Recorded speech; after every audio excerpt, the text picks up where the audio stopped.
What are your thoughts going into Nevada?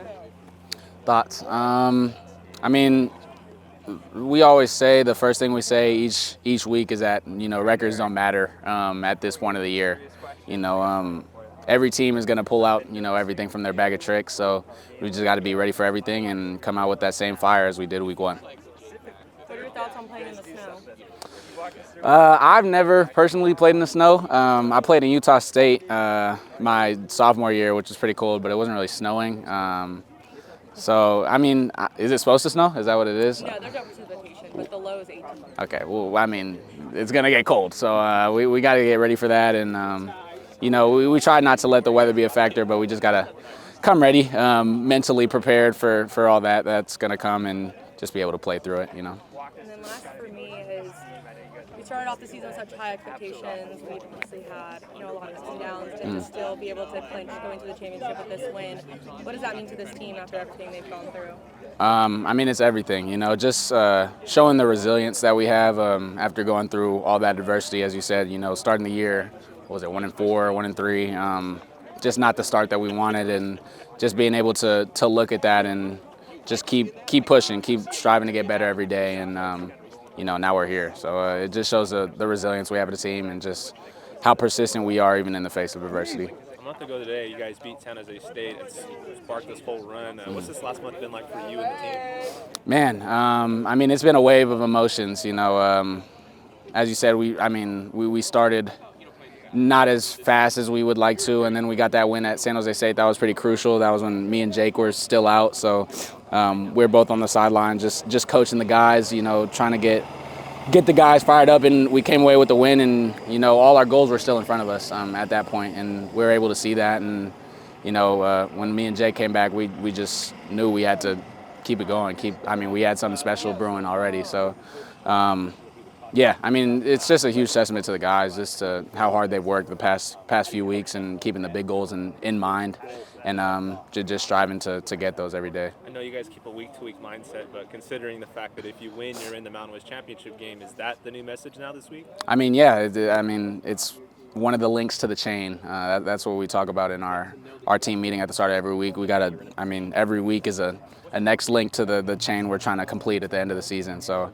Yeah, I mean, this is a pretty big one, conference, exclusive conference champions, or for our section at least, a bid in the conference championship. It's pretty big. That's one of our main goals coming into the year. So definitely a big week, and I think we all know what's at stake. Kevin, what stands out just about this Nevada offense? Probably I'll just say the variety that they have. They run a lot. They got screen game, like getting the ball to their playmakers in space. But they also got, two running backs that can really push the ball down the field if we get lazy in the run game, lazy in our fits and stuff. So we just got to be really sound, gap sound to stop the run, and then whatever they throw at us, whether that's play action, boots. They've shown all of that from this year and last year. So just got to be ready for everything and come out ready and prepared. Two different quarterbacks have gotten a shot there. What are you seeing from the play ahead position? Yeah, two giants, right? There's 6'6" and 6'9", I think they are. They're able to push the ball down the field if they get a clean pocket, and you see it in their film. If they don't have the pass rush that's down their throat, they're able to stand tall, and they can look over the line and make their reads. And they both have pretty good arms from what I've seen. So, we just gotta hopefully. Our D line is working to get some pressure this week and do what they do. But we also got to be solid in the back end and just handle things and keep things in front of us. Last question from me. Maurice Norris, you talked about him after the game. You guys had that big fourth down stop. Do you kind of take Maurice as one of you guys in the secondary since he is dropping back a lot as a nickel? Oh, definitely. I don't know if the backers have tried to claim him, but yeah, he's definitely a secondary guy. He's just a guy.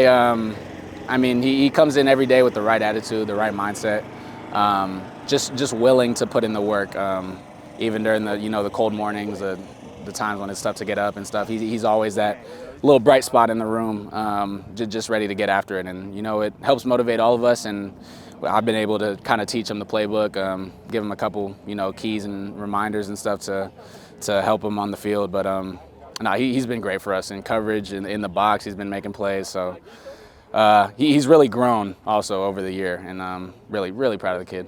So. What is the energy going into the battle? I think, we have a lot of energy. I think, coming off a 6-game win streak, I think there's definitely a lot of motion in the room. And I feel like on this team, everybody's very positive. I feel like everybody's very confident in everything that we've done. And, everything that we've done up to this point. And I feel like, the offense, being on the offensive side, I think that, when we do when we have practice and stuff like that, we're able to make plays. But I think that's definitely been, definitely something that, we've been focusing on, getting the ball deep, into playmakers' hands, and putting up points, ever since Jake been back.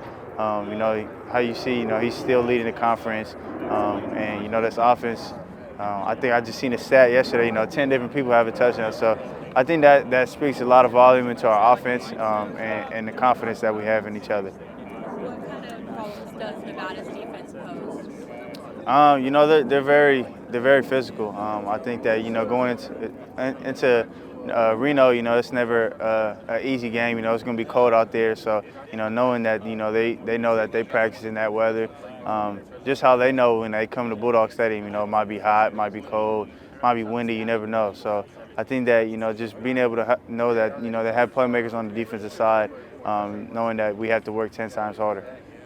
Starting off the season with high expectations, kind of went through a rough patch, and now you're 1 game away from making the conference championship. How do you think that rough patch made this team better in the long run? I think that just there's always ebbs and flows of games and ebbs and flows of seasons, and I feel like we got our losing out, and I feel like that made us a different team. I feel like that made us realize that it's not going to be easy this year. There's a lot of good teams in the conference, and there's a lot of good teams in the nation. So I think that that's definitely something that made us realize that everything is not going to be handed to us. We got to work extra hard every time we go out there on the field, whether it's a Friday, whether it's a Saturday, or whether it's a normal Tuesday practice. We had to attack every day like it's our last.